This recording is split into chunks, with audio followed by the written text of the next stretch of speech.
국정원이 문성근, 김여준 씨 사진을 합성하는 공작을 했다는 게 밝혀졌죠. 그 당사자, 피해자 문성근 씨 직접 스튜디오에 나오셨습니다. 네. 안녕하십니까? 네, 안녕하세요. 네, 방송에서 이렇게 뵈니까 어색합니다. 예, 이렇게 좋은 데서 하는지 몰랐습니다. TBS가 이사를 오고 나서 네, 시설이 굉장히 좋아졌습니다. 예. 남산에 있을 때 한번 가보셨어요? 그랬었죠. 남산에 있을 때는 다 쓰러져 갔잖아요. 그게 국정원 건물이었죠. 과거의 국정원 건물. 예, 거기서 고문당한 사람 많습니다.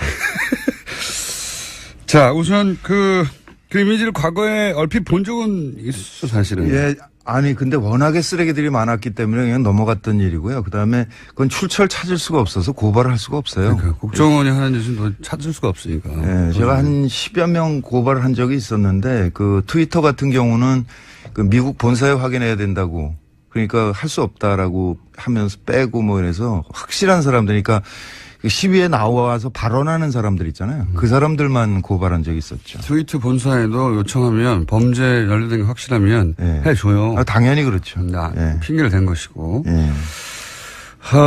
근데 국정원이라는 게 명확하게 밝혀지고 나서는 무슨 생각을 하셨습니까? 믿어지지 않는 거죠. 뭐. 믿어지십니까 이게? 아니, 저는 사실 일베 중에서도 개쓰레기들만 하는 집단이에요. 그러니까 삐 여기 예 그렇죠. 아니면 당사자 입장에서 그렇게 말할 정도로 그러니까 그게 아마 해외 토픽에 지금 좀 나오지 않았을까 싶은데 그 최순실 때 라스푸틴 얘기했었잖아요. 네. 아마 그만큼 충격으로 받아들이지 않을까 그런 생각이 듭니다. 그러니까 그게 이제 뭐 일반 네티즌들이 이렇게 했다 이런 모르겠는데 그렇죠. 네. CIA가 했다. CIA가 유명 배우 둘을 합성해가지고 그거 목적은 부시 정권을 지키기 위해서 했다. 이러면은 완전 전 세계 해외 토픽이죠. 그 일베 정권이 계속 이어지는 거 아닌가라는 생각이 들어요. MB 정권의 성격이 일베였다면 그들이 이제 그런 공작으로 정권 재창출을 한 거죠. 그 일베 계속 이어졌고 그다음에 지금 뭐 새누리당 비상대책위원장이니까 그 양반이 청년들에게 일베 열심히 하라 그랬잖아요. 자유한국당. 예. 네. 그러니까 그런 심성으로 지금 그 양반들이 한쪽 정치 세력을 맡고 있다는 게 참담하죠. 자, 여기까지는 공식적인 논평이었고 실제 본인이 어떤 피해를 당했는가 그 사이에 왜냐하면 그거는 공작의 일환이었을 뿐 실제 생업을 지고 흔들었잖아요. 그 8년 전부터 방송 출연이 안 된다는 거를 알았기 때문에 뭐 괴롭지는 않았어요. 그냥 뭐 그런갑다. 뭐 괴로워하시던데 사석에서는. 아, 집 팔았어요. 집 있었으니까 뭐 먹고 사는데 문제 없는 거고. 네, 집을 팔아서. 네. 웃으면서 얘기하지만 집을 집 팔았어 그러시다고. 저 그 단독주택 멀쩡하고 갖고 있었거든요. 지금 오피스텔로 옮겼으니까 뭐 충분하고요. 근데 저는 괜찮은데 저 때문에 딴 사람들이 피해받는 게 힘든 거죠. 그러니까 참여정부 때 제가 영화나 뭐 드라마나 뭐 이런 거 출연을 좀 했었는데 모든 회사가 세무조사를 받았으니까요. 아, 출연했던. 제가 출연했으면 이제 출연료를 줬을 거 아니에요. 그러니까 제 통장에 돈을 보낸 사람 회사는 모두 다 세무조사를 하더라고요. 그러니까 그 양반들한테 정말 미안하잖아요. 아, 참네. 저도 사실 겪은 게 있기 때문에 저 이해가 가는 게, 뭐 예를 들어서 티셔츠를 저희가 팔았어요. 회사에서. 아무것도 아니거든요. 네. 정말 영세한 업체예요. 조그만한. 거기도 세무조사를 했었으니까 문성근 씨를 출연시키고 출연료를 입금했던 모든 회사가 다 세무조사를 했다. 했죠. 근데 그거 잘 모르고 초반에 그러니까 뭐 8년 전, 9년 전에, 10년 전에는 초기니까 잘 모를 수 있잖아요. 그래서 그때 섭외돼서 출연했는데 나중에 예를 들어서 방송국에서 난리가 나가지고 그런 적도 있지 않습니까? 그 CJ가 갖고 있는 케이블 회사인데 OCN이라고 그래서 이제 처용이라는 드라마를 10부작이었어요. 계약을 하고 4부까지 찍었는데 그다음부터 출연이 없더라고요. 근데 나중에 보니까 그 연출이 임찬익이라는 친구였는데 그 친구가 4부까지 찍고 일부를 편집해서 이렇게 제출했더니 저를 통으로 편집하라 그러더래요. 인물을 빼버리라고. 그러니까 인물을 빼면 스토리가 완결이 될 수가 없는 거예요. 근데 빼라 그러니까 이 친구가 4부까지 찍었는데 그건 어떻게 그러면? 그러니까 4부까지 찍은 거 몽땅 다 빼버린 거죠. 근데 그러니까 이 연출이 그렇게 못한다 나는. 스토리가 안 맞는다 이게. 네. 그러고 버텼어요. 걔도 잘렸죠. 근데 그 친구에 대해서 진짜 저는 기가 막힌 게 신인이고 그 연출이라는 사람들은 연출하고 있는 동안에만 수입이 발생하거든요. 그러니까 나중에 저한테 와서 저 선배님 이렇게 됐는데 정말 어쩔 수 없이 뺐습니다라고 얘기를 해도 나는 양해를 했을 거예요. 그 친구를. 네. 그 감독을. 네. 네. 근데 수입도 없는 자가 그걸 덜푸덕 거절하고선 잘리더라고요. 그래서 설마 계약이 됐고 이미 4편까지 찍었는데 감독까지 교체하겠나 싶었겠죠. 그리고 또 한 번은 미안했겠죠. 당연히. 네, 그 친구는 저에 대한 의리를 지킨 건데 본인이 날아갔군요. 참 묘한 게 그 이후에 보면 CJ가 그걸 통편집해서 이제 한 다음에 그때부터 지금까지 저한테 단 한 번도 양해의 말을 한 적이 없어요. 아, 미안했다. 그때 어쩔 수 없었다라든가 아니면 누구 한 사람을 보내서 이렇게. 그러니까 그 일이 벌어졌을 때 이걸 문제 삼으려면 문제 삼을 수 있었을 거 아니에요. 뭐 팟캐스트도 많고 그러니까 제가 나가서 얘기를 하면 되는데 사실은 CJ가 뭐 회장도 구속돼 있고 몸도 아프다고 그러고 그래서 사정이 그렇겠지 뭐 저도 맨날 당하던 일이니까 그냥 양해하고 이제 문제 삼지 거기는 않고. 재벌이고요. 아니 글쎄. 그래서 양해하고 넘어갔는데 누가 누구를 챙겨줄 이 사람들이 아직도 얘기가 없는 거예요. 아직도. 네. 야 이게 뭐 일종의 또 다른 갑질이죠. 네. 자기 고통은 자기 고통이고 자기가 남에게 준 고통은 아무런 관심이 없는 거니까. 그리고 인정해야 되니까 그때 그랬다는 걸. 그럴 수는 있는데 그래도 이건 뭐 비공식입니다 그러면서 술자리에서 조용히 얘기를 할 수 있을 거 아니에요. 충분히. 그렇다고 이제 문정윤 씨가 그거를 공개하고 폭로할 분이 아닌데. 왜냐면 이 얘기도 지금 처음 하시는 거 아니에요? 사실은. 그렇죠. 네. 그런 일을 겪었음에도 불구하고. 근데 지금도 이제 이 방송을 들으신 실제 관계자 여러분은 공식적으로는 아니어도 소주 한잔 하시면서 푸시면 좋겠고. 본인이 직접 그렇게 해서 입은 직접적인 피해만 따지더라도 수익이 당연히 급감하지 않았나요? 그 소득 신고를 못한 해가 많죠. 그렇기 때문에 집을 팔아버렸고. 넉넉해요. 괜찮아요. 근데 이제 제 경우는 사실은 이제 유신 때부터 이어진 일이고 넉넉한데 요즘 왜 밥을 안 사십니까? 이렇게. 지금 이제 출연하고 그러니까 밥 사야죠. 고기 먹읍시다. 최근 몇 년간 지금 밥을 안 사시더라고요. 근데 저는 괜찮은데. 물어보면 집 팔았다고 그러고 계속. 늦봄 문익환학교라고 있어요. 대안학교인데. 네. 전남 강진에 있는데 그걸 동아일보가 한번 무슨 종북학교 이런 식으로 그런 취지로 뭐 엄청나게 큰 지면으로 씹었어요. 근데 그거가 소송에서 이제 늦봄학교가 이겼는데 이기면 뭐합니까? 이미 전파된 건 전파된 거고 그래서 지금도 그 학교가 충격을 못 벗어나고 있어요. 그러니까 학생 수도 줄어들고 있고 그다음에 대안학교 경우에는 잘 아시겠지만 그 선생님들이 그냥 헌신하는 거거든요. 거의 최저생계비 수준에 받고 버티고 있는데 그분들이 이렇게 알아눕지를 못해요. 애들 때문에.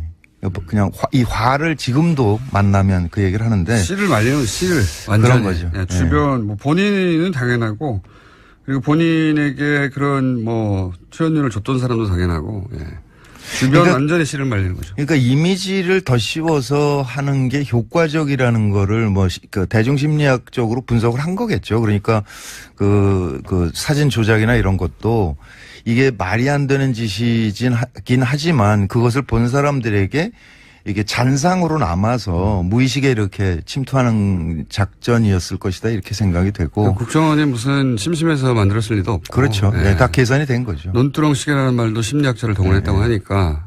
그랬죠. 그랬다는 걸 보면 대중 이미지가 굉장히 중요한 배우들을 어떻게 다시는 복귀하지 못하게 만들까. 명계남 씨가 복귀가 참 쉽지 않은 게 그 양반 경우에 바다 이야기가 전 국민이 다 아는 것 같아요. 그러니까 그때 지금 되돌아보면 한나라당 의원이 그 국회에서 면책특권으로 그걸 발언을 했거든요. 요약하면 명예남 씨가 바다의 이야기, 소위 이제 도박, 예, 거기서 도박 뒷돈을 게임. 받아가지고 그 돈으로 문성근 정치에 진출하라고 뒷돈을 정치 자금이 그거다. 이렇게. 뭐 정권 재창출을 위한 자금을 마련했다 이런 거예요. 네, 전체적으로는. 그래서 이제 그 중에 저도 뭐 수백억을 했다는 얘기가 수백억. 있었는데. 수백억 그게 있어요. 그러니까. 그 명계남 씨 얘기는 스위스 은행 비밀번호를 까먹었다 그러더라고요. 그 친구는 임플란트 할 돈도 없거든요. 그러니까 이거는 풀어줘야 돼요. 그래서 검찰에 출두하면 그거는 꼭 물어보려고 그럽니다. 근데 아마 자료가 너무 많아서 지금 못 찾을지도 모른다라는 생각도 들고요. 그게 이제 그러니까 탄핵 국면으로 들어가면서 파기를 시작을 했을 거 아니에요. 근데 그 옛날 건 안 했을지도 모른다. MB 정권 시절 거는. 그 흔적이 좀 남아서 지금 나오고 있는 건데. 네, 그런 거죠. 네. 그래서 이제 문정근 씨가 그럼 10년간 뭐 했냐? 좀 등산했어요. 그래서 제가 종아리가 굉장히 단단하고요. 평상시에 어디 뭐 하시냐고 산이에요, 산. 피톤치드가 너무 풍부해. 산에 항상 가 계셨고, 예. 네. 평상시복이 항상 등산복이었습니다. 그래서, 예.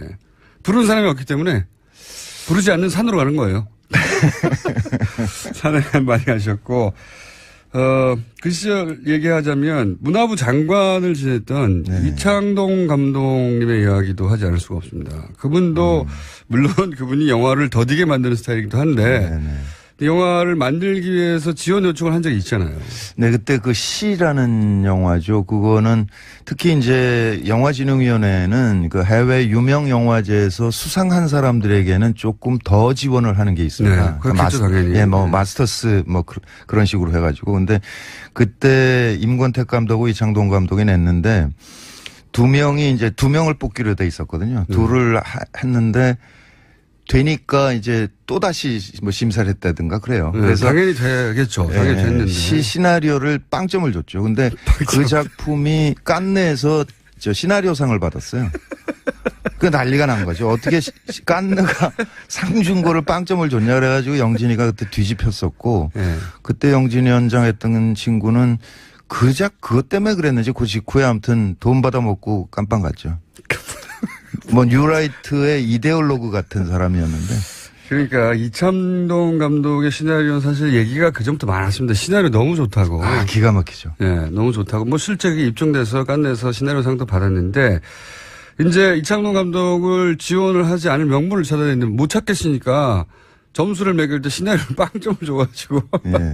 그때는 이제 그게 블랙리스트였는지 몰랐던 거예요. 몰랐죠. 그냥 마음으로는 알고 있었죠. 그러니까 그 참여정부 끝나고 MB정부가 그 참여정부 때 관계했던 사람들 전체를 다 수사를 했다고 그러거든요. 그래서 문화부에서는 이제 이창동 명계남 이렇게 집중 대상이었고 그때 모든 통장을 다 털었고요. 그런데 그 시가 떨어지는 거 보면서 심하게 압박을 하는구나. 그거를 느꼈죠. 근데. 장관은 워낙 이런 사안에 대해서 말을 안 하시는 분이라 누구한테 가서 하소연을 하거나. 네, 안 하죠. 네, 안 해서 그냥 아주 크게 불거진다기보다는 대중들은 그런 일 있었구나 하고 정도 넘어갔는데 영화계에서는 뭐 말도 안 된다고. 근데 지금 이제 블랙리스트 때문에 그 피해 사례도 사실 연기자나 진행자들 중심으로 나오지 감독들은 잘 안 나오는데 감독들 경우에 거절하면서 시나리오가 좀 부족합니다. 이래버리거든요. 그러니까 할 말이 없어요. 네, 그러니까 할 말이 없어지는 거죠. 거기다가 이제 그 모태펀드라는 거 있잖아요. 네.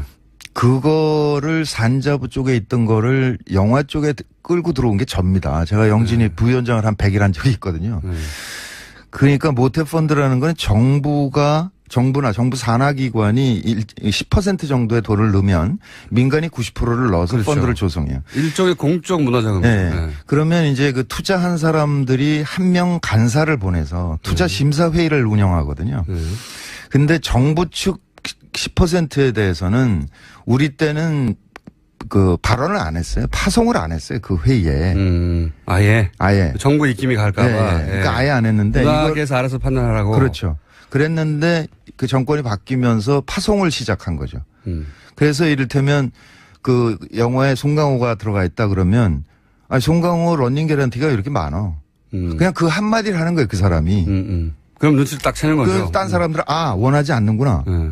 그거 빼버리는 거죠. 송강호 씨 정도 되는 그런 레벨의 배우들도 그런 불이익을 알게 모르게 당했습니까? 변호인 이후에 그 친구 한 2년 당했죠. 근데 그 친구는 워낙에 이제 그 티켓 파워가 크니까 CJ가 안 하면 워너가 하는 거죠. 그 워너 브라더스가 투자하고 뭐 봉준호는 넷플릭스랑 했잖아요. 그러니까 일종의 국부 유출이죠. 그러니까 우리가 생산을 해야 되는데 우리가 생산을 거절해 버리니까 그 컨텐츠가 외국 자본가로 넘어가게 되는 거죠. 가장 최고 수준의 배우나 감독들도 그랬으니까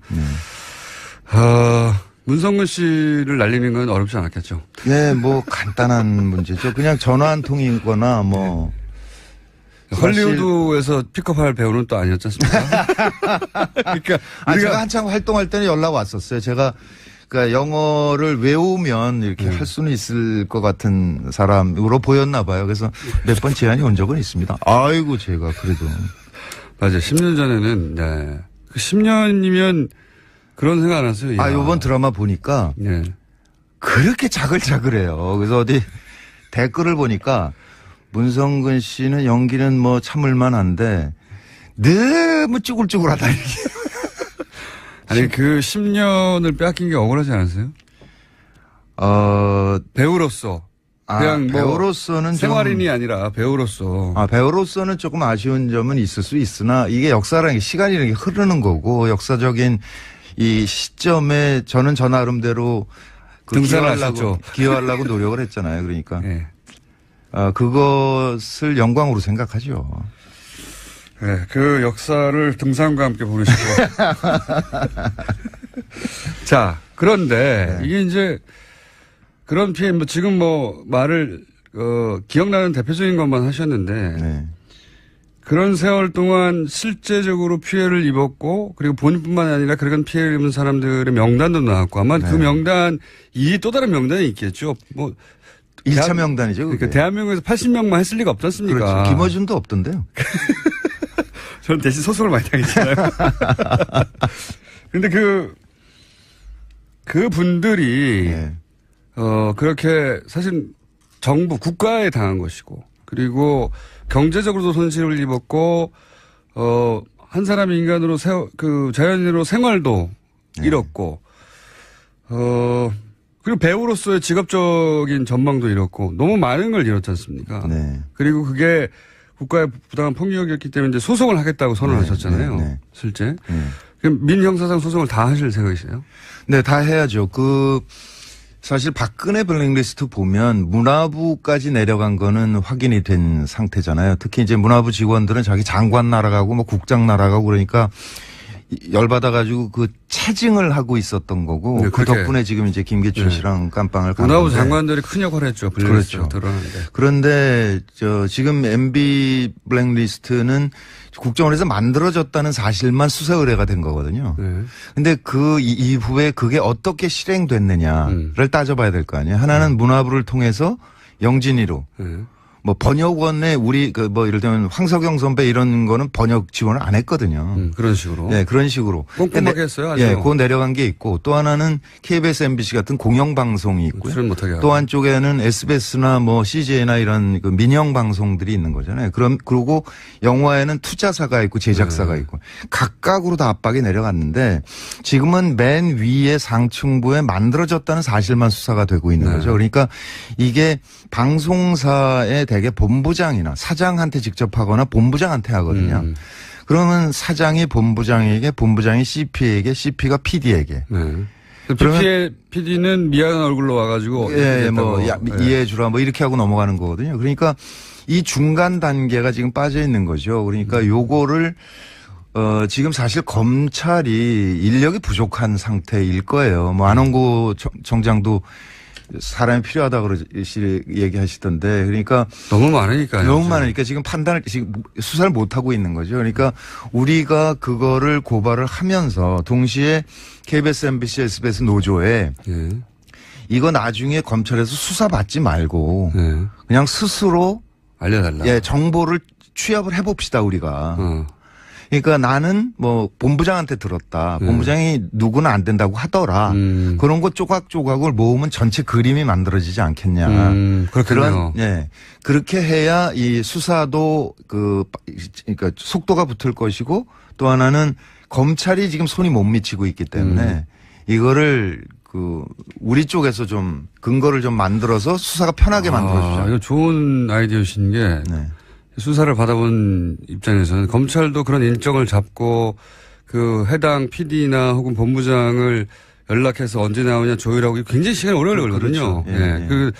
그분들도 다 이제 생활하고 있기 때문에 그거를 미리 지금 마침 또 KBS, MBC 양대 네. 방송국의 노조들이 파업을 하고 있기 때문에 그렇죠. 직접 현장에 가서도 그런 얘기를 하시고 이 방송을 들으신 분들도 아예 그냥 일종의 민간 태스크포스처럼 만들어서 서로 정보를 공유하고 해서 하면 일이 좀 간단해지고 빨라지겠네요.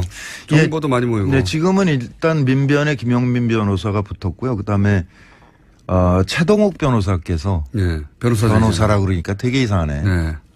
전 검찰총장. 예. 근데 저는 역사 바로쓰기 차원에서 그분이 검찰총장 하는 게 맞았지 않습니까? 갑자기 또 정연주 선생이 KBS 사장으로 복귀하는 게 맞지 않습니까? 그렇게 볼 수도 있습니다. 예. 네, 그러니까 남은 임기를 하시는 게 맞는 것 같아요. 어찌됐든 그분이 일종의 자원봉사로 참여를 하시겠다고 의사를 밝히셨고. 본인도 당했기 때문에 그 심정을 누구보다 잘 알겠죠? 네, 그렇죠. 네, 누구보다 잘 알아서 저도 그 얘기 들었는데 최동욱 전 검찰총장이 아마 이게 방송으로 처음 나오는 것 같습니다. 검찰총장이 이 블랙리스트의 피해를 입은 뭐 연기자, 배우자, 문화예술인들의 소송을 무료로 변론해 주시겠다고. 네, 그랬습니다. 연락이 왔어요. 네. 대단히 감사드리고요. 예. 저희 방송도 한번 나오셔야죠. 여하간 그러면 그렇게 팀을 꾸려서 혼자 하시는 것도 아니고. 예. 그러니까 참여연대도 같이 하기로 했고요. 그러니까 다른 배우들은요? 다른 연기자. 다른 배우들은 제가 그저께 SNS에 올렸는데 한 5분 정도가 참여를 하겠다고 의사를 밝혀오셨어요. 80분 다 해도 되는 거. 아니, 근데 감독들은 안 빠지거든요. 대부분. 근데 그 감독이 42명이나 돼요. 감독. 그 한편에서는 좀 뿌듯하기도 합니다. 그러니까 영화가 굉장히 중요하다라는 거를 MB 정부가 알았었구나. 그러니까 문재인 정부도 영화가 중요한 걸 알아서 좀 지원을 좀 해야 될 텐데. 그러니까 지금 정부 지원이 끊긴 지가 거의 10년 됐어요. 그렇죠. 네, 참여정부 때 하고 그다음에 끊어버리고. 정부는 오로지 화이트리스트라고 소위 국뽕영화만 찍었거든요. 국뽕영화. 네, 그거는 MB 때부터 시작된 일입니다. 그러니까 모태펀드를 통해서 소위 이제 방송국이나 그런 펀드를 동원해가지고 정부가 권장하는 영화, 건전 영화죠, 소위. 그렇죠. 예. 건전 영화만 지원했고 실제 이런 문화예술계에 지원이 필요한 것은 지원을 끌어버렸어요. 그렇습니다. 죽으라고. 예. 자, 그럼 소송이 이제 막 준비 단계에 들어간 거네요? 그렇죠. 아무래도 이번 달 말 정도까지는 취합을 끝내고 10월 초쯤에는 이제 소장이 들어가야 되겠죠. 그럼 고소고발 모두 형사, 민사 다. 형사, 민사 다 해야죠. 그러니까 형사 동시 진행하는데 아무래도 형사를 먼저 진행을 하게 될 테니까 거기에 따라서 이제 민사는 영향을 받잖아요. 민사는 그러면 그 대상이 일단은 제일 기초는 국가, 그다음에 그 이명박 대통령, 원세훈 원장이 세 사람은 필수고요. 네, 세 대상. 예. 근데 이제 MBC 노조 같은 경우는 김재철 사장을 하고 싶어 하는 모양이더라고요. 그건 당연하잖아요. 그러니까 KBS 노조는 또 KBS 사장을 하고 싶어 하고 그래서 이게 아마 좀 폭이 넓어질 거는 같습니다. 알겠습니다. 최동욱 전 검찰총장이 이 문화예술인 블랙리스트 사건의 무료 변론을 받았다는 소식과 함께 이제 막 준비가 시작됐고 이 소식을 아직 듣지 못하신 분들은 문화예술인 중에 혹은 감독들 중에도 문성훈 씨에게 연락을 주시고요. 네, 그리고 방송국이나 영화 투자 제작사에 계신 분들도 연락을 주십시오. 네, 이걸 그냥 넘어갈 수는 없죠. 네, 10년 짜글짜글 해주셨고 회사에 직접 하셨고 주요 활동은 등산으로 10년을 보내신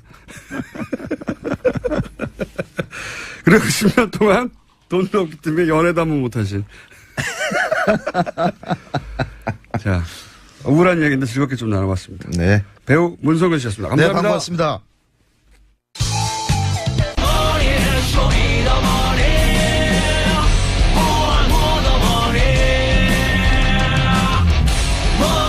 천둥번개와 함께하는 방송. 예. 항상 타이밍이 안 맞는 천둥번개와 함께하는 방송. 은닉재산 프로파일러 안원구 전 대구 지방국세청장. 대구의 국세청장이었던 분입니다. 안녕하십니까. 안녕하십니까. 네. 굉장히 잘 나갔었고, 예. 곧 국세청장이 될 줄 알았으나 감옥을 2년 가신 분입니다. 근데 그때는 너무나 억울하셨겠지만, 사실은 그 사건이 지금 와서 보면 누구도 말할 수 없는 역사 현장에 본인이 원하지는 않으셨는데 예. 또박또박 계셔서 그죠? 정말 신기합니다. 저도 생각해보면. 예. 그때는 뭐 그런 생각할 겨를이 없었겠죠. 당연히 너무 억울하다 이렇게만 생각하셨겠는데 지금 되돌아보면 이명박 전 대통령이라든가 예. 관련 사안에 아주 핵심에 정확하게 계셨어요. 예. 예. 노무현 대통령 표적수사 것도 그렇고 예. 예. 도곡동땅 소위 BBK의 실체 예. 그렇습니다. 에도 원하지 않으셨는데 예. 전표를 보는 바람에 현장에 계셨고 그리고 이제 최순실 해외 도피 새 은닉 재산을 추적하는 거를 본인이 이건 원해서 하신 거죠. 그렇습니다. 원해서 하셨는데 이렇게까지 수면 위로 올라와서 지금 방송에 고정 시간을 하실 줄이야. 게다가 그 결과 책도 내셨지 않습니까? 예. 예, 책 이름은 국세청은 과연 정의로운가. 이 책 제목으로 봐서는 제가 보기에는 거의 안 팔릴 책이거든요. 그런데 지금까지 이런 은닉재산을 추적하고 해외 돌아다니고 하는 걸 완전 사비로 했기 때문에 사실 문의 많이 왔었어요. 저희한테. 예. 안원구 청장님은 후원할 방법이 없거든요. 개인을 후원할 방법이 사실상 없어요. 그러면 세금 문제가 발생하지 않습니까? 그렇죠. 그렇습니다. 예. 네. 국세청장인데 세금이 발생하는 방법으로 후원할 수는 없지 않습니까?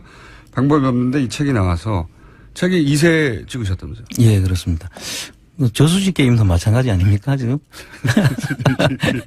저수지 게임도 사실 잘 안 보려고 한데 지금 저수지 게임도 많은 사람들이 보고 있는 것 같더라고요. 아주 부족합니다. 예. 참고로 이번 주말에 10만 원 돌파할 것 같은데. 예, 그 안에 꼭 한번 봐야 될 것 같습니다. 제가 보니까. 보셨죠, 저? 예, 저는 네. 봤습니다. 예. 잠깐 제가 그 영화를 홍보해달라고 말씀드렸었고. 예. 네. 무슨 내용이던가요? 그 주로 이명박 대통령의 그 비자금의 그 저수지가 예. 보통 우리가 저수지라고 하는데 사실 비자금이 모여드는 곳이죠. 예. 그 흐름을 쫓아가는 영화인데 마지막까지는 찾아내지는 못했고 예. 그 다음 그 전 단계까지는 지금 거의 접근한. 이제 보시기에 전문가로서 이 정도면 찾을 수 있겠다 싶지 않으세요? 그렇습니다. 예. 네. 이제 수사기관이 나서야 할 부분만 남았거든요. 공권력을 가진 기관에서 직접 나서면 저는 가능하다고 봅니다. 그리고 좀 스릴이 좀 넘치지 않습니까? 그걸 실시간으로 쫓아간 거기 때문에. 그렇습니다. 네. 예. 하지만 아직도 배가 고프다. 예, 저희 배가 고픈 상황이고. 영화는 다큐가 흔히 이제 진지하기만 하고 재미없는데 굉장히 재밌습니다. 사실. 예. 2세, 네. 자, 번개 이 정도 나오죠. 2세인데. 저기 핑계 또. 왜냐면 이런 책들은 출판됐는지 모른 채 보통 한 주변인들이 사고 끝나거든요. 보통. 예. 제가 사실은 이 책을 내기 전에 이명박 정부 그 당시에 네. 제가 잃어버린 퍼즐이라고 네. 요즘 뭐 퍼즐 지금 맞추는 거지 않습니까? 네, 사실. 네. 그때 잃어버린 퍼즐이라는 책을 냈었습니다. 얼마나 그 당시에. 나왔습니까?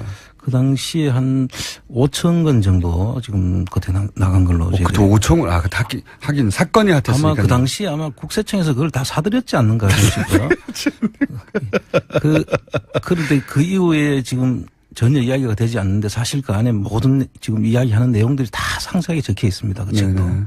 그런데 그 책들이. 시중에서 본 적이 없네, 저는. 그렇습니까? 그래서 저도 이상하더라고요. 나가기는 꽤 나갔는데 그게 어디로 갔는지 사람들이 모르는 거예요.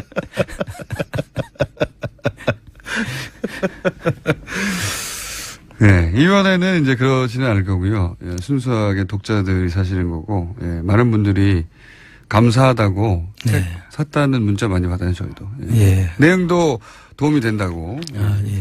이세도 찍으셨다고 합니다. 자, 제가 다른 얘기 전에 문선진 씨가 바로 앞에 왔다 지나갔는데 세무조사 얘기를 했거든요. 예. 네.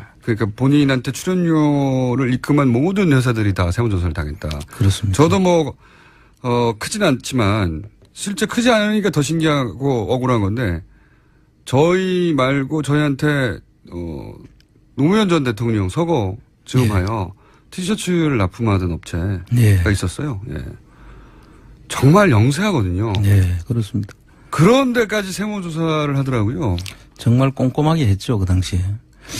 그래서 지금 쭉 보면 원래 그 세무조사라는 것은 성실 신고를 담보하기 위해서라거나 그다음에 명백한 탈세가 있을 때 그거를 바로잡기 위해서 하는데 사실 그 세무조사는 세수하고는 크게 연관이 없거든요. 다만 성실하게 신고가 될 수 있도록 하는 담보 역할을 하는 게 세무조사인데 그 목적 이외에 한 조사는 다 정치적 목적이 있었다고 보는 거죠. 근데 실제로 밖에서는 세무조사를 알지를 못해요. 아니, 그러니까 항의를 할 수 없는 게 예. 보통 이런 일을 겪으면 아니, 이렇게 작은 데를 뜬금없이 갑자기 그러니까 그 회사가 10몇 년 됐는데 단 한 번도 받아본 적이 없을 만큼 네. 명세하고 뭐 아주 조그만 곳이에요. 근데 갑자기 저희한테 티셔츠를 납품하러 받았거든요. 예.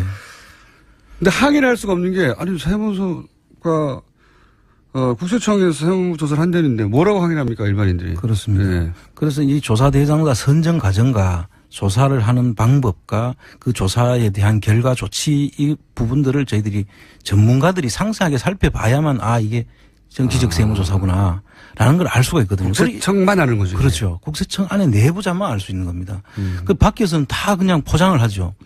뭐 아까 문성근 선생님 얘기에 의하면은 거래처를 하는데 기업들은 다 세무조사를 받을 수도 있다라고 생각하지 않습니까? 그렇죠. 네. 그러니까 그 속에서 어떤 연유에서 그 선정이 됐는지 그럼 조사를 어떤 방식으로 했는지 그것들을 우리가 깊이 살펴볼 봐야만이 그 내용을 알 수가 있죠.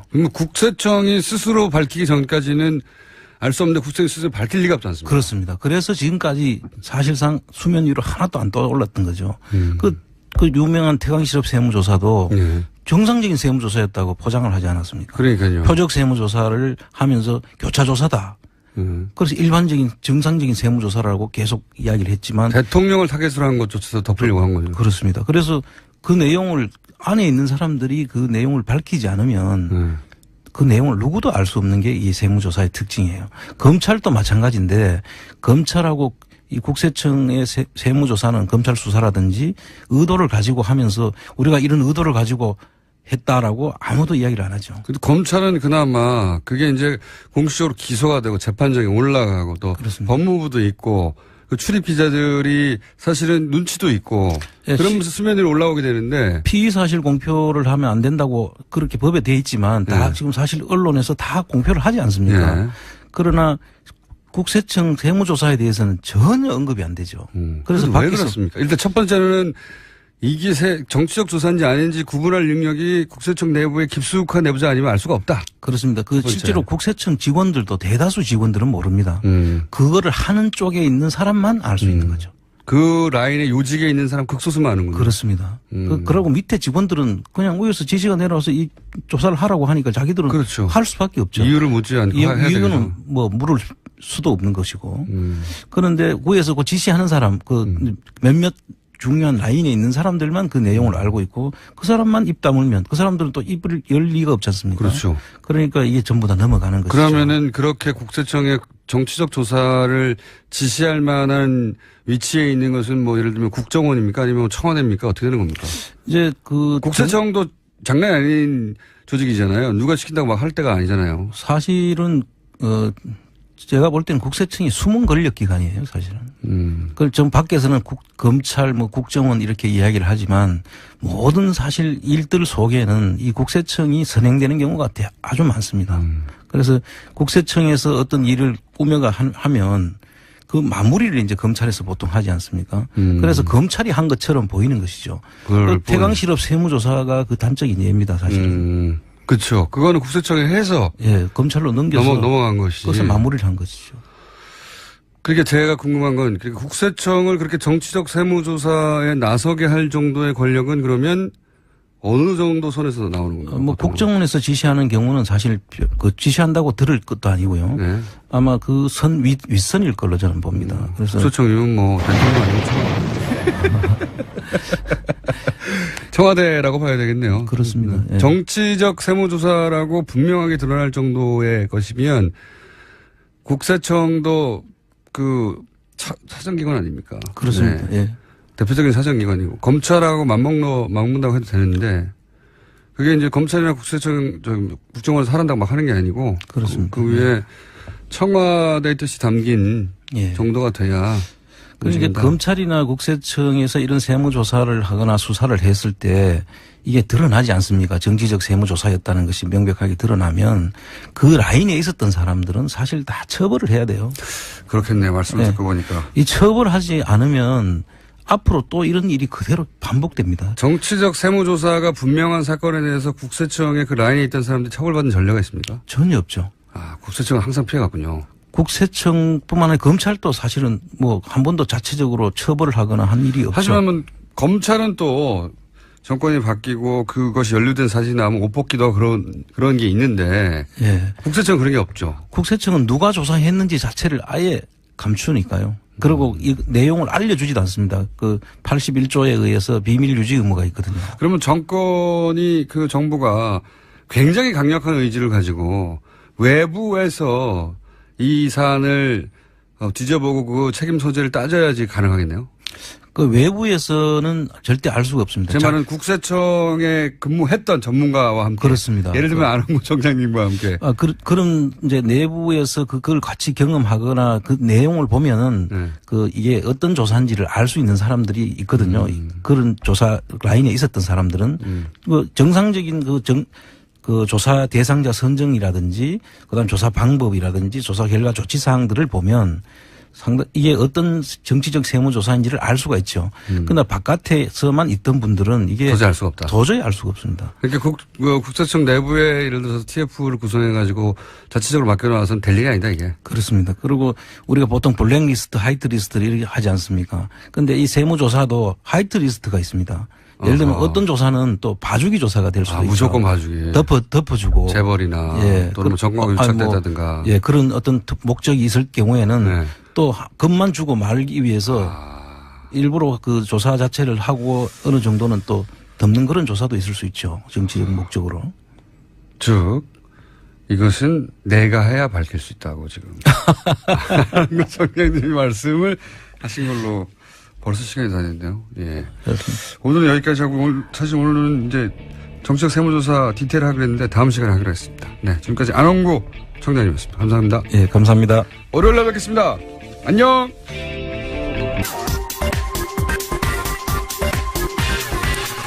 정치권에서 일어나는 수많은 사건들의 맥락을 짚어보고 앞으로 벌어질 일들을 예측해보는 시간이죠. 월간 정청래. 한 달 만에 다시 만납니다. 정청래 전 의원 나오셨어요. 어서 오십시오. 네, 여러분 안녕하십니까. 이 시대의 참 분석가 정청래입니다. 바꾸셨어요? 분석가로?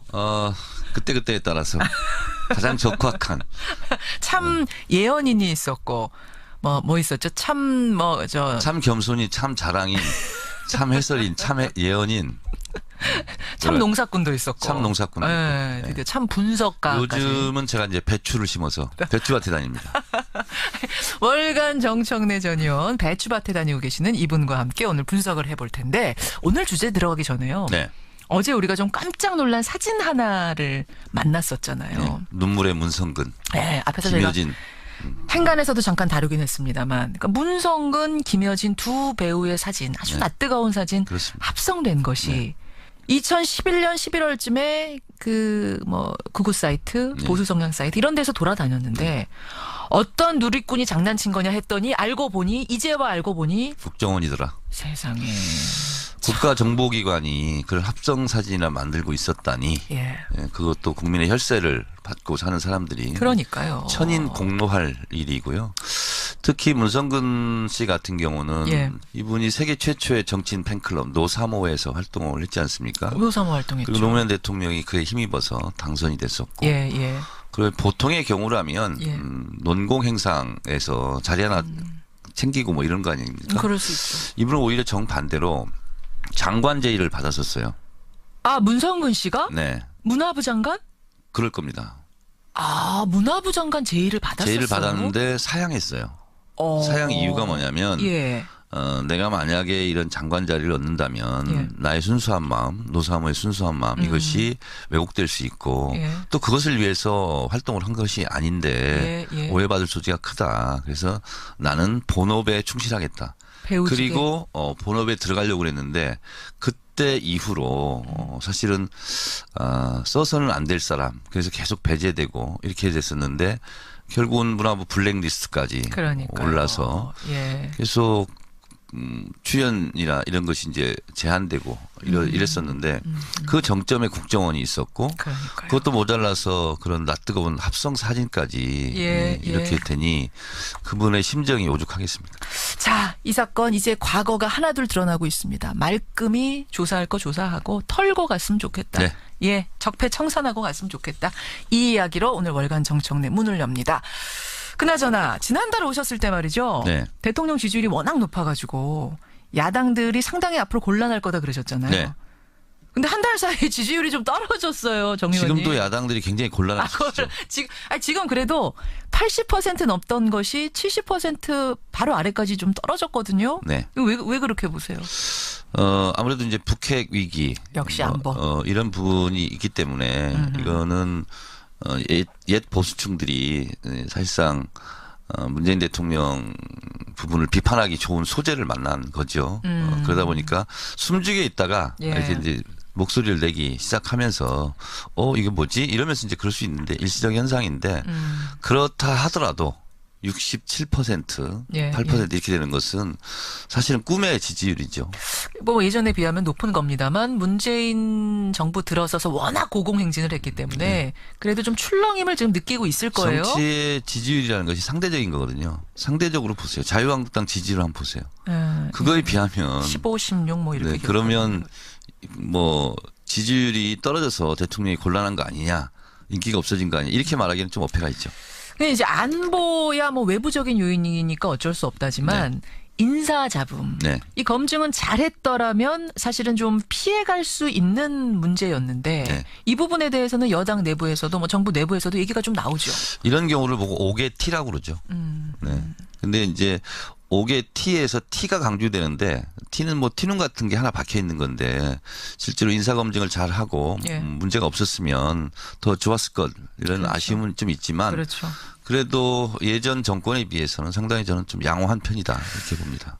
박성진 중소벤처기업부 장관 후보자. 네. 여기가 이제 지금 문제예요. 국회에서는 부적격 보고서가 채택이 됐습니다. 사실은 여당 의원들이 끝까지 막으려면 막을 수는 있었는데 네. 무산시킬 수 있었는데 퇴장해버린 거잖아요. 네. 이거는 묵인했다고 봐야 되는 거죠. 동조한다고 봐야 되는 거죠.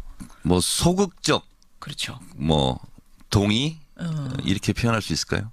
그렇죠. 네. 그런 상태에서 청와대로 공이 넘어갔습니다. 네. 청와대 어떤 결정을 하게 될까요? 어떻게 예언하세요? 문재인 대통령의 반응은 예. 담담하게 대처하라. 이거는 시간을 두고 좀 지켜보자. 이제 이런 것 같고 또 민심을 좀 더 살피는 그런 시간을 좀 갖자는 부분이고 예, 예, 제 감으로는 예. 예언하건대는 김명수 대법관 후보자 예. 인준과 맞물려 있는 것이다 이렇게 생각합니다. 김명수 대법원장 후보자 지금 이제 국회 표결을 해야 됩니다. 네, 대법원장 그렇습니다. 후보자이기 때문에 빨라야 28일이에요. 네. 28일. 포기시키더라도 그 무렵쯤에 포기시킬 거다. 저는 그러지 않을까 하고 예상합니다. 아, 그러네요. 하긴 자진 사퇴를 시키더라도 그 무렵쯤 가서 여론도 봐가면서 네, 네. 상황을 봐가면서 네. 그러면 야당에서도 역시 우리의 의견에 귀를 기울여서 협치를 하려는 모습을 보여주는 거야. 뭐 이러면서 김명수 후보자 인준에 긍정적인 어떤 뭐랄까요 영향을 줄 수 있다. 그럴 것 같습니다. 그리고 실제로 당내 분위기 몇몇 예. 의원들 이렇게 의견을 봐도 여당 민주당 내에서도 분위기가 안 좋은 것은 사실입니다. 박성진 후보자에 네. 대해서 결국은 낙마 쪽으로 보시는 거군요. 예언하자면 쉽지 않다. 기독교 방송에서 이런 얘기하면 어떨지 모르겠습니다만 장관이고 예, 예. 그리고 어떻게 보면 하나의 부처를 이끈 수장으로서 예, 자기의 신앙과 예. 또 이런 행정과 이건 좀 다른 문제지 않습니까?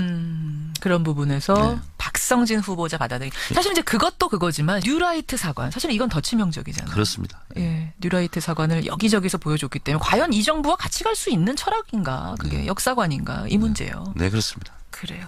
박성진 후보자는 좀 어려운 쪽으로 일단 예언을 하셨습니다. 그나저나 김희수 헌재소장 후보자 인준 결과 사실은 이것 때문에 이번 주는 내내 전국이 뜨거웠는데 부결 예상하셨어요?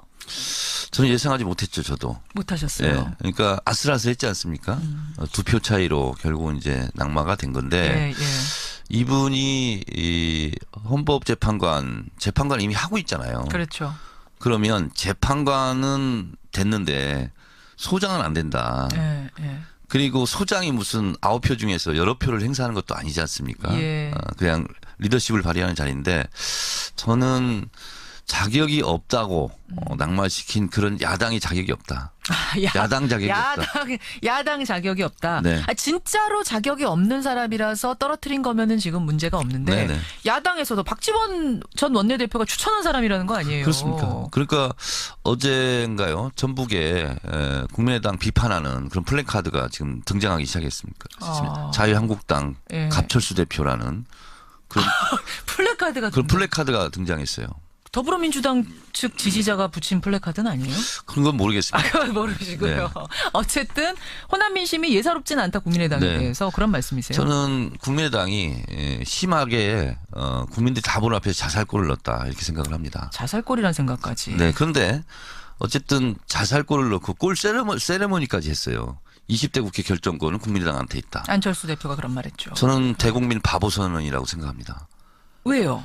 왜냐하면 부결에 대한 후폭풍이 있을 텐데 우리가 했다는 식으로 하는 거거든요. 그러니까 사실은 무기명 투표였기 때문에 가만히 있으면 가만히 이게 있- 어느 선 어디서 나오는지 사실은 우리도 모르는 안타깝다, 건데. 예, 당황스럽다, 예, 이렇게 될 줄 몰랐다. 예. 이렇게 하는 게 맞는 거예요. 그게 이제 박지원 전 원내대표는 사실 그렇게 말을 했거든요. 근데 이제 안철수 대표가 예. 본인이 그냥 우리가 결정권을 가지고 있다.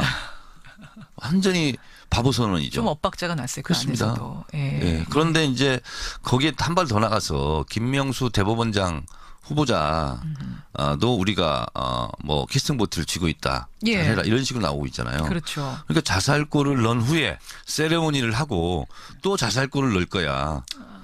저는 선언까지 했다? 그렇습니다.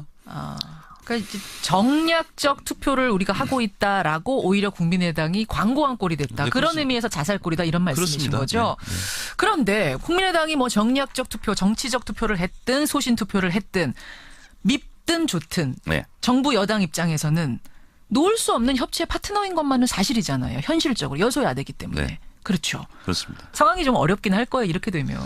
그렇습니다. 여당 지도부 그러니까 입장에서. 이 애간장이 녹을 거예요. 애간장이 녹을 거예요. 네. 그게 맞는 말일 거예요. 네. 게다가 우원식 원내대표는 이제 오늘 나온 기사지만 네.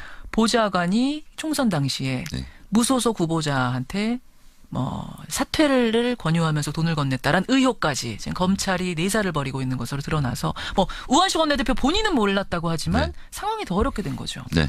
예, 지도부가 지금 어렵게 됐습니다. 어쨌거나 뭐 악재는 악재죠. 악재죠. 지금 전국회 한복판인데. 그렇죠. 네. 그래요. 예. 국회 상황들, 지금 인사청문회를 둘러싼 상황들 잠깐 짚어봤고, 자유한국당 얘기로 가보겠습니다. 네. 자유한국당. 자유한국당의 혁신위가 박근혜 전 대통령, 그리고 서청원, 최경환 의원 자진 탈당을 하시든지, 자진 탈당할 의사가 없다고 하면 출당시켜라. 네. 지도부한테 이렇게 권고안을 냈습니다. 당 지도부가 어떻게 할 걸로 보이세요?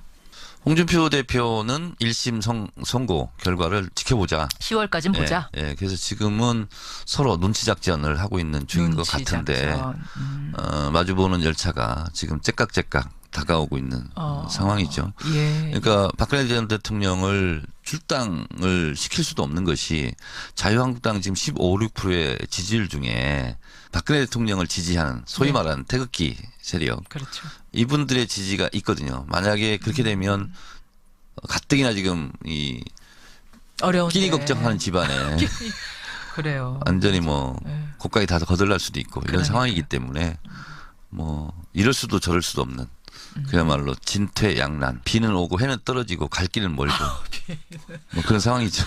일단은 10월까지 1심 선고까지는 시간을 벌었습니다만 1심에서 유죄가 나오면 뭐 유죄 나올 가능성이 훨씬 더 크지 않습니까? 그렇습니다. 예. 유죄가 나오면 결국 홍준표 대표는 뭔가 결정을 내려야 될 텐데 네. 어떤 결정을 결국은 하게 될지 또 예언 부탁합니다. 그러니까 최경환 의원 같은 경우 당장 뭐 반발하고 있지 않습니까? 내가 왜 나가야 되느냐? 뭐 폐륜 정치다 뭐 이런 네. 식으로 나오고 있기 때문에 어차피 큰 충돌음이 생길 것 같아요. 네. 근데 뭐 정치권이 가능한 것도 없고 안 가능한 것도 없기 때문에 예. 네, 저는 뭐 그러다가 이정현 의원 같은 경우는 뭐 지금 무소속 상태 아닙니까? 본인 스스로 나갔죠. 스스로 나가고 그런 일이 있지 않을까 그런 생각이 듭니다. 왜냐하면 나머지 있는 의원들의 이익상 친박 의원들이 없어지는 것이 대다수의 자유한국당 의원들의 이익이다라고 판단할 것이기 때문에 그런 상황에서는 거의 등 떠밀려서 내보내지 않을까 그렇게 예상을 합니다. 낮은 탈당 쪽으로 네. 가지 않겠는가 지방선거를 앞두고 네. 짐을 덜어주. 글쎄요. 오히려 친박계가 똘똘 뭉쳐서 홍준표 대표를 치고 올라갈 가능성? 이것도 저는 가능할 것 같은데. 한번 지켜보죠. 지켜보죠. 근데 이건- 그냥 물러가지는 않을 것 같아요. 물러나더라도 네네. 큰 충돌은 한번 뭔가 있을 것 폭탄 몇 개를 터뜨리고 예, 자유한국당. 자, 결국 이제 이렇게까지 권고안을 혁신위가 낸 이유는 뭔고 하니, 그리고 홍준표 대표가 지금 고민하는 이유는 뭔고 하니, 바른정당이 있어요. 거기에 바른정당. 네, 그렇습니다. 바른정당하고 보수 대통합을 해야지 지방선거 앞두고 뭔가 될 것 같은데, 워낙 지지율이 지지부진하니까. 바른정당은 이미 원심력이 작동하고 있다고 저는 이렇게 보고 있습니다. 무슨 말씀이세요? 김무성 전 대표와 유승민 전 후보가 뭐 무슨 키스 뭐 쇼를 하지 않았습니까? 뭐 지난 키스였는지 그냥 뽀뽀였는지 이건 모르겠습니다. 하여튼 보기 민망하더라고요, 그것도. 그런데 예. 두 사람이 찰떡궁합이라면 굳이 그런 연출을 할 필요가 없거든요. 기자들 바로 앞에서. 그거예요. 네, 그렇습니다. 예. 그런 퍼포먼스를 뽀뽀는 했다는 거거든요. 사랑할 때 하는 건데 사랑하지도 않으면서 한 것은 뽀뽀에 대한 인격 모독이 아닌가? 오히려 지금 두 분 사이에 갈등이 크다는 걸 역으로 보여주는 거였다. 네, 그렇습니다. 네. 그렇게 해석하세요. 네, 그래서 예. 역설적이게도 그 뽀뽀 사진 그걸 보면서 예. 곧 무너지지 않을까 그런 생각을 했습니다. 오히려 왜냐하면 한 명만 이탈이 되잖아요. 그럼 원내 교섭단체가 무너지지 무너져요. 않습니까? 거기 탁수무석이기 때문에. 그러면 급격하게 분열될 와야 수 될 거다? 있죠. 와해되고 분열될 수 있죠. 그렇게 보시는 그것이 거군요. 지금 예. 팽팽하게 지금 버티는 쪽과 예. 또 그것을 긴장을 무너뜨리려고 한 쪽 이런 쪽이 지금 팽팽하게 대결하고 있다 이렇게 보고 있습니다. 와, 그 뽀뽀 사진을 보면서 네. 정말 심상치 않구나라는 정말 걸 심상치 오히려 네, 느꼈다는. 그렇습니다. 밖에서는 우하나 물갈퀴질은 이렇게 열심히 하는 거죠. 알겠습니다. 이미지가 굉장히 중요한 배우들을 어떻게 다시는 복귀하지 못하게 만들까. 명계남 씨가 복귀가 참 쉽지 않은 게 그 양반 경우에 바다 이야기가 전 국민이 다 아는 것 같아요. 그러니까 그때 지금 되돌아보면 그 한나라당 의원이 그 국회에서 면책특권으로 그걸 발언을 했거든요. 요약하면 명계남 씨가 바다 이야기, 소위 이제 도박, 예, 거기서 도박 뒷돈을 게임. 받아가지고 그 돈으로 문성근 정치에 진출하라고 뒷돈을 정치 자금이 그거다. 이렇게. 뭐 정권 재창출을 위한 자금을 마련했다 이런 거예요. 네, 전체적으로는. 그래서 이제 그 중에 저도 뭐 수백억을 했다는 얘기가 수백억. 있었는데 수백억 그게 어디 있어요? 그러니까 그 명계남 씨 얘기는 스위스 은행 비밀번호를 까먹었다 그러더라고요. 그 친구는 임플란트 할 돈도 없거든요. 그러니까 이거는 풀어줘야 돼요. 그래서 검찰에 출두하면 그거는 꼭 물어보려고 그럽니다. 근데 아마 자료가 너무 많아서 지금 못 찾을지도 모른다라는 생각도 들고요. 그게 이제 그러니까 탄핵 국면으로 들어가면서 파기를 시작을 했을 거 아니에요. 근데 그 옛날 건 안 했을지도 모른다. MB 정권 시절 거는. 그 흔적이 좀 남아서 지금 나오고 있는 건데. 네, 그런 거죠. 예. 그래서 이제 문정근 씨가 그럼 10년간 뭐 했냐? 주로 등산했어요. 그래서 제가 종아리가 굉장히 단단하고요. 평상시에 어디 뭐 하시냐고 산이에요, 산. 피톤치드가 너무 풍부해. 막 이러면서. 산에 항상 가 계셨고, 예. 네. 평상시복이 항상 등산복이었습니다. 그래서, 예. 부르는 사람이 없기 때문에 부르지 않는 산으로 가는 거예요. 산에 많이 가셨고, 그 시절 얘기하자면 문화부 장관을 지냈던 이창동 감독님의 이야기도 하지 않을 수가 없습니다. 그분도 물론 그분이 영화를 더디게 만드는 스타일이기도 한데 영화를 만들기 위해서 지원 요청을 한 적이 있잖아요. 네, 그때 그 시라는 영화죠. 그거는 특히 이제 영화진흥위원회는 그 해외 유명 영화제에서 수상한 사람들에게는 조금 더 지원을 하는 게 있습니다. 네, 그렇겠죠, 당연히. 예, 뭐 네. 마스터스 뭐 그런 식으로 해가지고. 근데 그때 임권택 감독하고 이창동 감독이 냈는데 두 명을 뽑기로 돼 있었거든요. 둘을 했는데 되니까 이제 또 다시 뭐 심사를 했다든가 그래요. 네, 그래서 당연히 되겠죠. 당연히 됐는데. 시나리오를 빵점을 줬죠. 근데 그 작품이 깐느에서 저 시나리오상을 받았어요. 그 난리가 난 거죠. 어떻게 깐느가 상 준 거를 빵점을 줬냐 그래가지고 영진이가 그때 뒤집혔었고 네. 그때 영진이 현장 했던 친구는 그것 때문에 그랬는지 그 직후에 아무튼 돈 받아먹고 깜빵 갔죠. 뭐 뉴라이트의 이데올로그 같은 사람이었는데. 그러니까 이창동 감독의 시나리오는 사실 얘기가 그전부터 많았습니다. 시나리오 너무 좋다고. 아, 기가 막히죠. 네, 너무 좋다고. 뭐 실제 그게 입증돼서 깐내서 시나리오상도 받았는데 이제 이창동 감독을 지원을 하지 않을 명분을 찾아냈는데 못 찾겠으니까 점수를 매길 때 시나리오를 빵점을 줘가지고. 예. 그때는 이제 그게 블랙리스트였는지 몰랐던 건데 몰랐죠. 뭐 그냥 마음으로는 알고 있었죠. 그러니까 네. 그 참여정부 끝나고 MB정부가 그 참여정부 때 관계했던 사람들 전체를 다 수사를 했다고 그러거든요. 그래서 문화부에서는 이제 이창동 저 명계남 이렇게 집중 대상이었고 그때 모든 통장을 다 털었고요. 그런데 그 시나리오, 시가 떨어지는 거 보면서 심하게 압박을 하는구나. 네. 그거를 느꼈죠. 근데. 장담은 워낙 이런 사안에 대해서 말을 안 하시는 분이라 누구한테 가서 하소연을 하거나. 네, 안 하죠. 안 해서 그냥 아주 크게 불거진다기보다는 대중들은 그런 일 있었구나 하고 정도 넘어갔는데 네. 영화계에서는 뭐 말도 안 된다고. 근데 지금 이제 블랙리스트 때문에 그 피해 사례도 사실 연기자나 진행자들 중심으로 나오지 감독들은 잘 안 나오는데 감독들 경우에 거절하면서 시나리오가 좀 부족합니다. 이래버리거든요. 그러니까 할 말이 없어요. 네, 그러니까 할 말이 없어지는 거죠. 거기다가 이제 그 모태 펀드라는 거 있잖아요. 네. 그거를 산자부 쪽에 있던 거를 영화 쪽에 끌고 들어온 게 접니다. 제가 영진이 부위원장을 한 100일 한 적이 있거든요.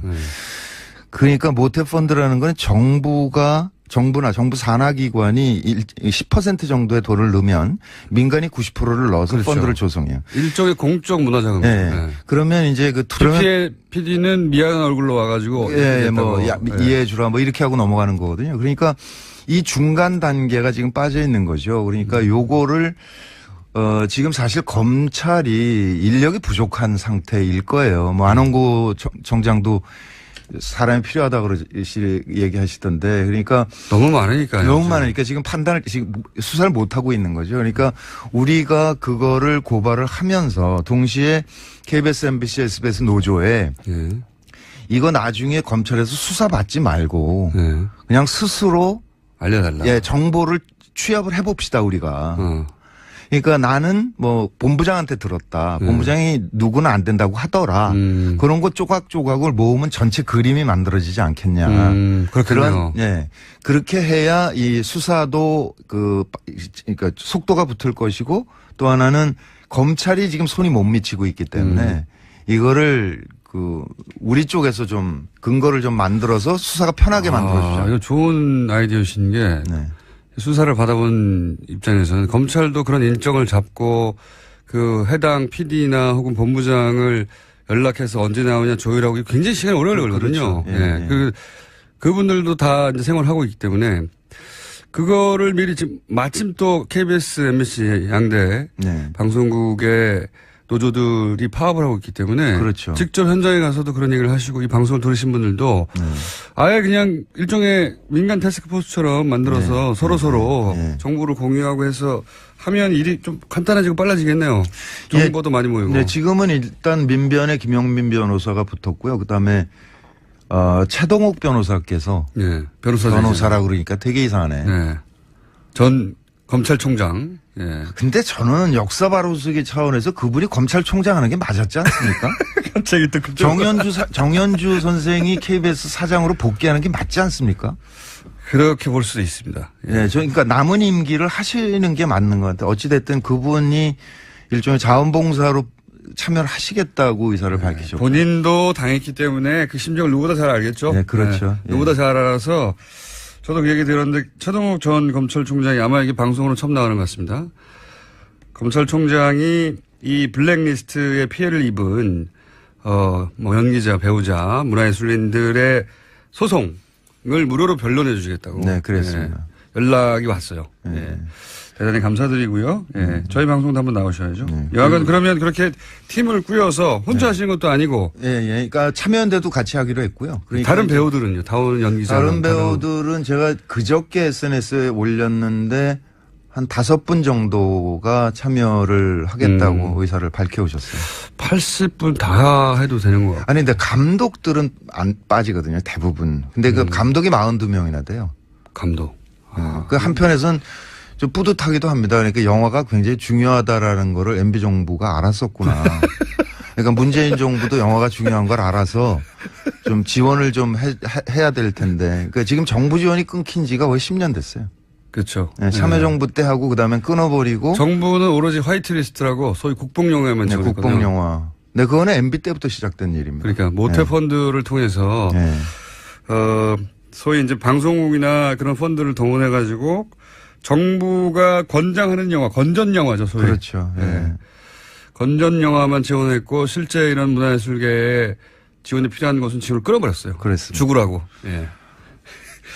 자, 그럼 소송이 이제 막 준비 단계에 들어간 거네요. 그렇죠. 아무래도 요번 달 말 정도까지는 취합을 끝내고 10월 초쯤에는 이제 소장이 들어가야 되겠죠. 그럼 고소고발 모두 형사, 민사 다. 형사, 민사 다 해야죠. 그러니까 형사 동시 진행하는데 아무래도 형사를 먼저 진행을 하게 될 테니까 거기에 따라서 이제 민사는 영향을 받잖아요. 민사는 그러면 그 대상이 일단은 제일 기초는 국가, 그다음에 그 이명박 대통령, 원세훈 원장이 세 사람은 필수고요. 세 대상. 예. 근데 이제 MBC 노조 같은 경우는 김재철 사장을 하고 싶어 하는 모양이더라고요. 그건 당연하잖아요. 그러니까 KBS 노조는 또 KBS 사장을 하고 싶어 하고 그래서 이게 아마 좀 폭이 넓어질 거는 같습니다. 알겠습니다. 최동욱 전 검찰총장이 이 문화예술인 블랙리스트 사건의 무료변 국정원이 문성근, 김여준 씨 사진을 합성하는 공작을 했다는 게 밝혀졌죠. 그 당사자, 피해자 문성근 씨 직접 스튜디오에 나오셨습니다. 네. 안녕하십니까? 네, 안녕하세요. 네, 방송에서 이렇게 뵈니까 어색합니다. 예, 이렇게 좋은 데서 하는지 몰랐습니다. TBS가 이사를 오고 나서 네, 시설이 굉장히 좋아졌습니다. 예. 남산에 있을 때 한번 가보셨어요? 그랬었죠. 남산에 있을 때는 다 쓰러져 갔잖아요. 그게 국정원 건물이었죠. 과거의 국정원 건물. 예, 거기서 고문당한 사람 많습니다. 자, 우선 그 이미지를 과거에 얼핏 본 적은 있어, 사실은. 예, 아니, 근데 워낙에 쓰레기들이 많았기 때문에 그냥 넘어갔던 일이고요. 그 다음에 그건 출처를 찾을 수가 없어서 고발을 할 수가 없어요. 그러니까 국정원이 하는 짓은 더 찾을 수가 없으니까. 예, 제가 한 10여 명 고발을 한 적이 있었는데 그 트위터 같은 경우는 그 미국 본사에 확인해야 된다고 그러니까 할 수 없다라고 하면서 빼고 뭐 이래서 확실한 사람들이니까 그 시위에 나와서 발언하는 사람들 있잖아요. 그 사람들만 고발한 적이 있었죠. 트위터 본사에도 요청하면 범죄 연루된 게 확실하면 예. 해줘요. 아, 당연히 그렇죠. 예. 핑계를 댄 것이고. 예. 근데 국정원이라는 게 명확하게 밝혀지고 나서는 무슨 생각을 하셨습니까? 믿어지지 않는 거죠. 뭐. 믿어지십니까 이게?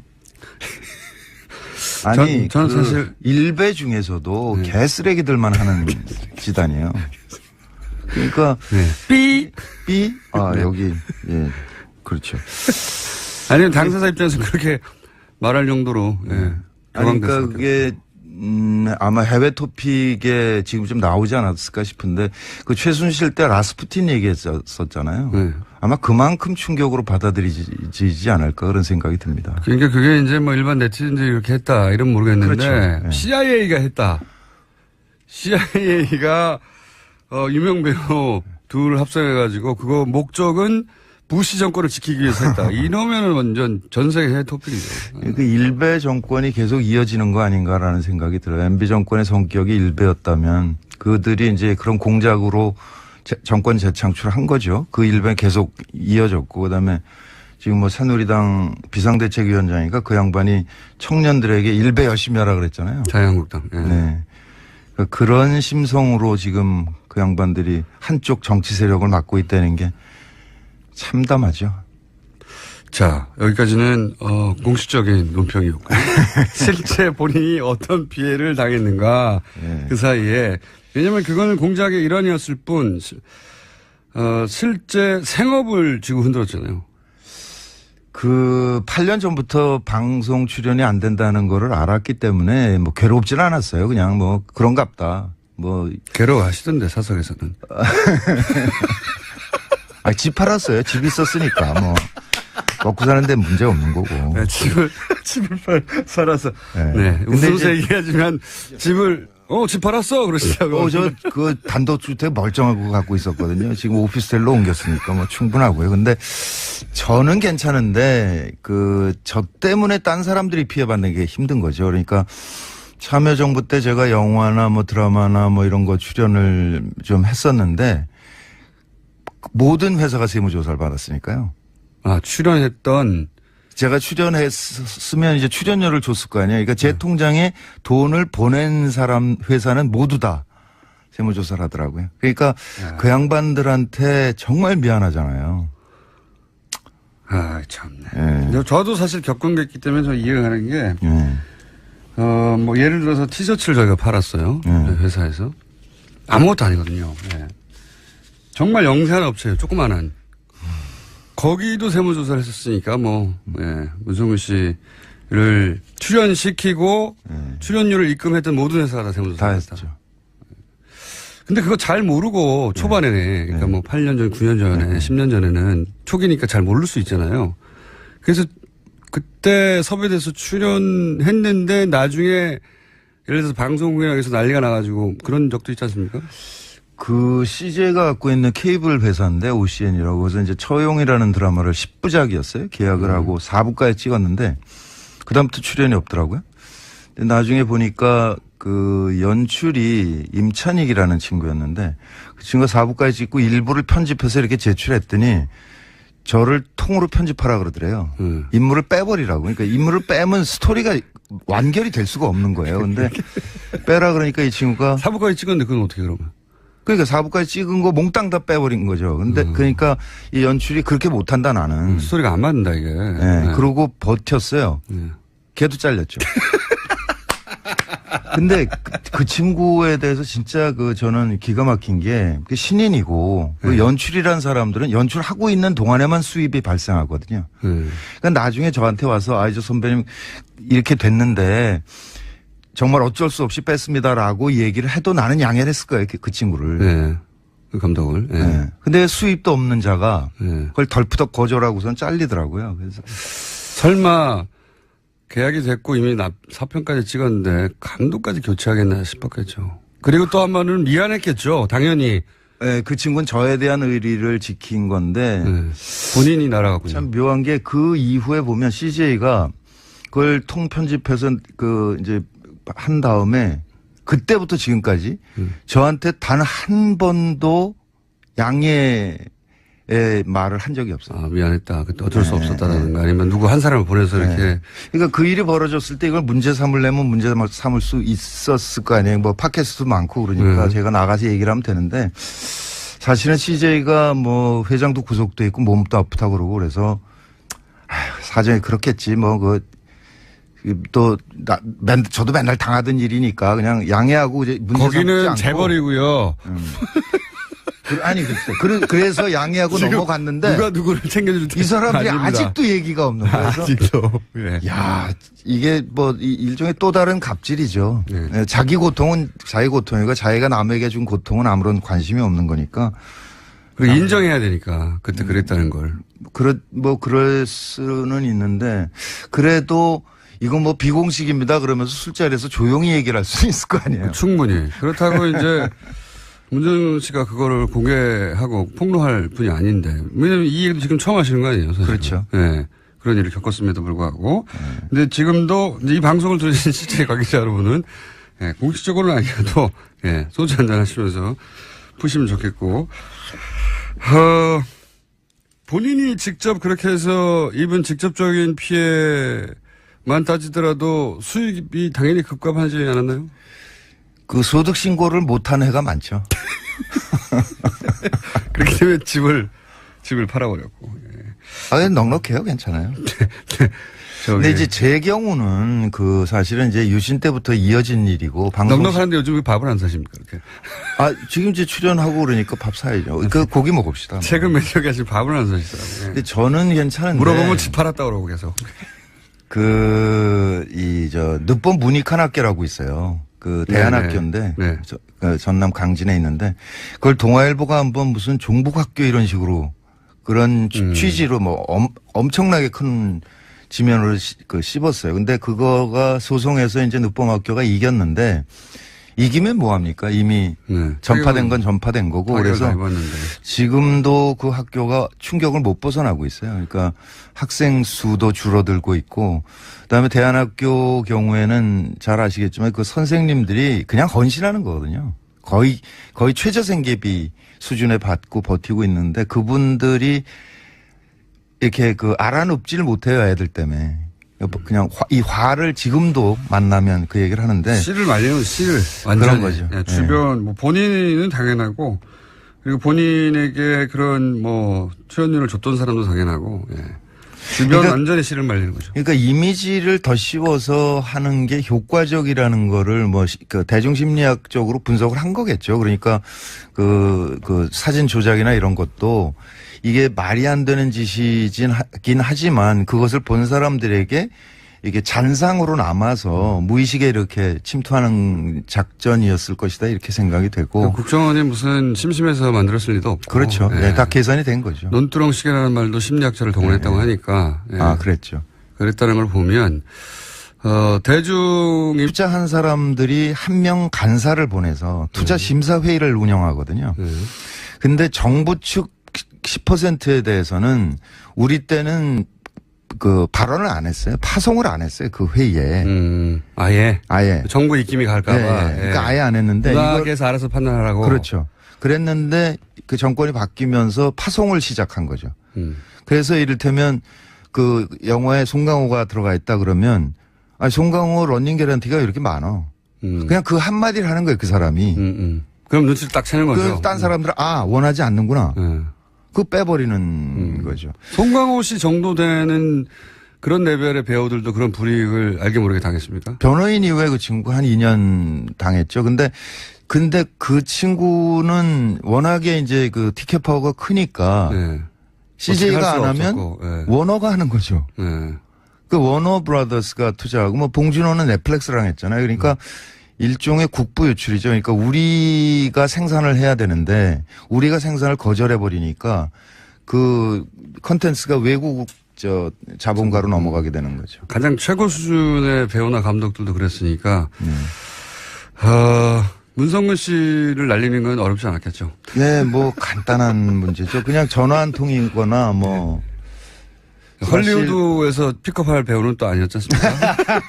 그러니까 제가 한창 활동할 때는 연락 왔었어요. 제가 그러니까 영어를 외우면 이렇게 할 수는 있을 것 같은 사람으로 보였나 봐요. 그래서 몇 번 제안이 온 적은 있습니다. 아이고 제가 그래도 맞아요. 10년 전에는 그 10년이면 그런 생각 안 하세요? 이번 드라마 보니까 그렇게 자글자글해요. 그래서 어디 댓글을 보니까 문성근 씨는 연기는 참을만 한데 너무 쭈글쭈글하다. 아니 그 10년을 빼앗긴 게 억울하지 않으세요? 배우로서 그냥 배우로서는 생활인이 아니라 배우로서 배우로서는 조금 아쉬운 점은 있을 수 있으나 이게 역사라는 게 시간이라는 게 흐르는 거고 역사적인 이 시점에 저는 저 나름대로 기여하려고 노력을 했잖아요. 그러니까. 그것을 영광으로 생각하죠. 네, 그 역사를 등산과 함께 보내시고.